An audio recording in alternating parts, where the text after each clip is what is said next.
Your kids are still eating, living, breathing, sucking up resources. 3 of them, regardless of whether you have time or not, ma'am. Like, what are going to be discussing Liv's life. And where I live, people drive like they don't have nowhere to go. It is the most irritating thing in the world. And I'm not even in a rush, but god damn, drive. Shit. Hey you guys, how you guys doing? Welcome to my channel. My name is T, and lately I've been talking about Liv's life. One, because I watch her and we've been through this bill before. Like, I just want her to do better. I want positive things and outcomes for her. And more recently here lately, you guys have really been responding and reacting to the comments. So I'm just gonna keep on a roll with that. I hope everybody is doing good and feeling great. It's the same video. It's the you should never keep a parent from their children video. And I went back and watched, I ain't gonna lie, I went back and screen recorded that video because I was gonna attempt to do a voiceover reaction, but it didn't work out for me. So let me know in the comments if you would like to see a voiceover reaction where, like, I play the video, I stop it, I give my commentary, and then come back and go back to the video and, you know, keep doing that throughout the video. If you would like to see that, I will put a little bit more effort into it, but as of that attempt, it was a fail. And so we just gonna talk about it right here.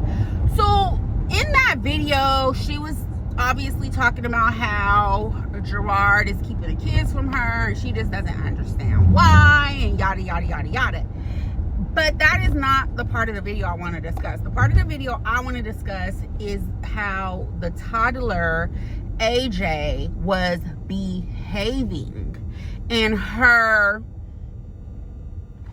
lack of attention, discipline, etc., etc. You guys, it was disturbing to me how obvious it was that the baby was like wanting her attention, and she just either she didn't care, or she was so busy in trying to do the live that it just, she didn't care. I guess that's the bottom line. I don't know.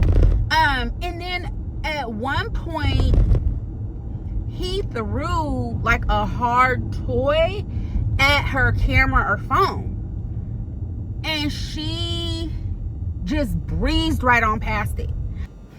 At that age, it's I think he's 2. At that age, it is a very, very, very critical that you address those types of behaviors, because if you don't,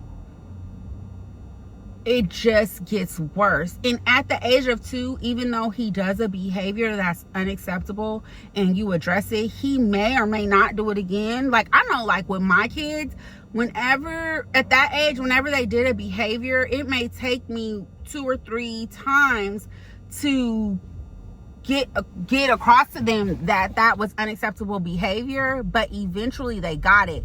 But if he does it and you address it one time and then he does it again and you don't address it another, that is detrimental to that child's well-being. Okay, so that was number 1. Now number 2, it was like she would attempt to discipline him by being like, get away from me, or go to your room. Obviously for her in her household, those are disciplines. That is the way she's choosing to address the behavior. And like, I don't have a problem with that. Like, if that's what she does, that is her house, that is her way of parenting. It is what it is. But the way that she didn't follow through with the discipline was just, oh, it's so cringe. Like, he would do something and she would be like, go to your room, as the discipline, right? And then he'd be like, no, and then she would just keep talking to the camera. And it's like, okay, you're teaching him that he could just say no and he doesn't have to do whatever you're telling him to do. That was so cringe, y'all. And then she discussed how she's going to be putting him in daycare possibly. And yeah, great. But what had me rolling was the fact that she was like, yeah, that way he can get up early and have his schedule and have activities and be tired. And in my mind, I was like, ma'am, he can do all that at home right now.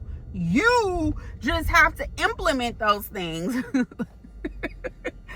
have to go to school for that. Hello?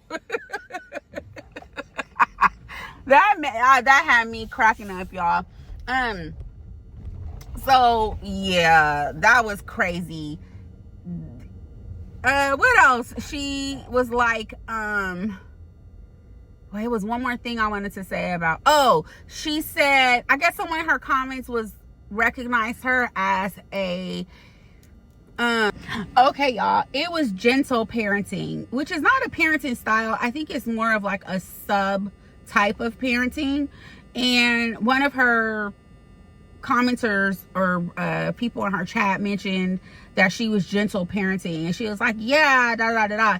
And I'm like, girl, that is not gentle parenting. That is unresponsive parenting.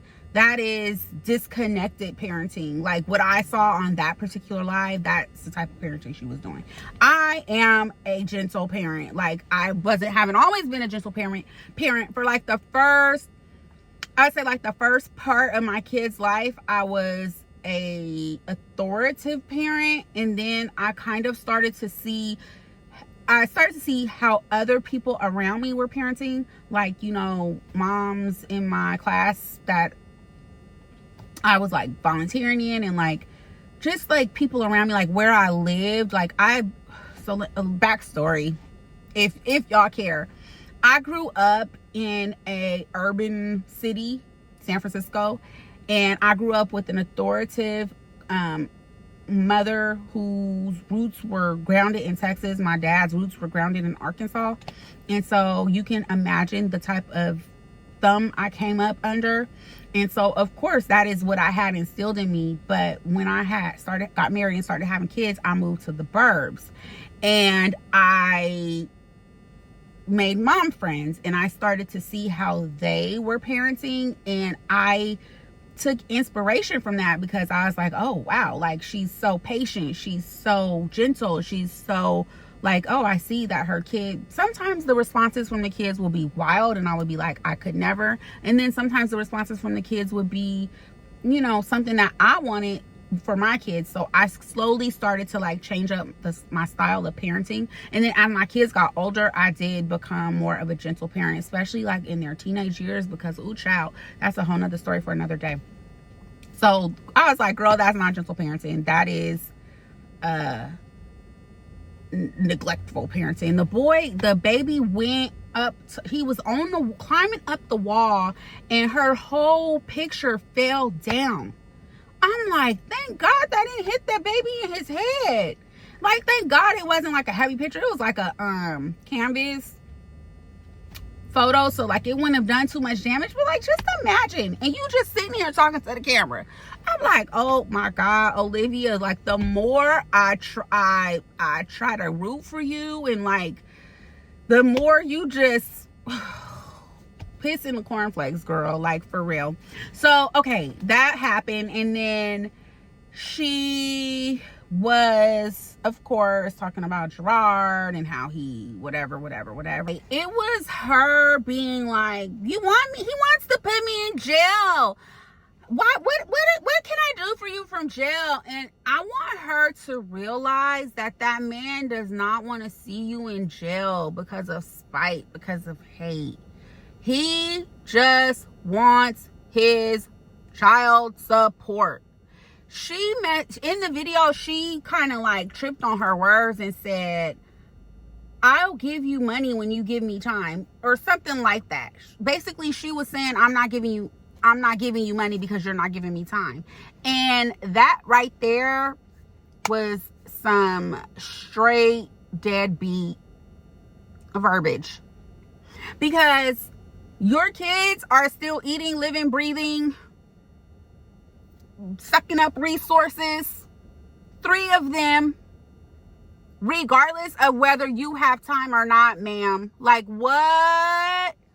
That really, really, really stood out to me. And I am now, like, that's why you guys are saying what you're saying. It's making sense now. Remember in my last video, I was like, y'all, make it make sense. Like, tell me. And you guys told, y'all telling me, and I'm here for it. So yeah, when she said that, I was like, what? Your kids eat every day, snack every day, need to be driven places every day, need socks and them socks, and you talking about some you not giving him until, wait, what? And her resolution is, just give them to me. I'll do it. No. Pay your fare, girl. All right, y'all. That's all I had. I hope y'all, again, have a wonderful day. Thanks for watching, and I'll see y'all in the next one.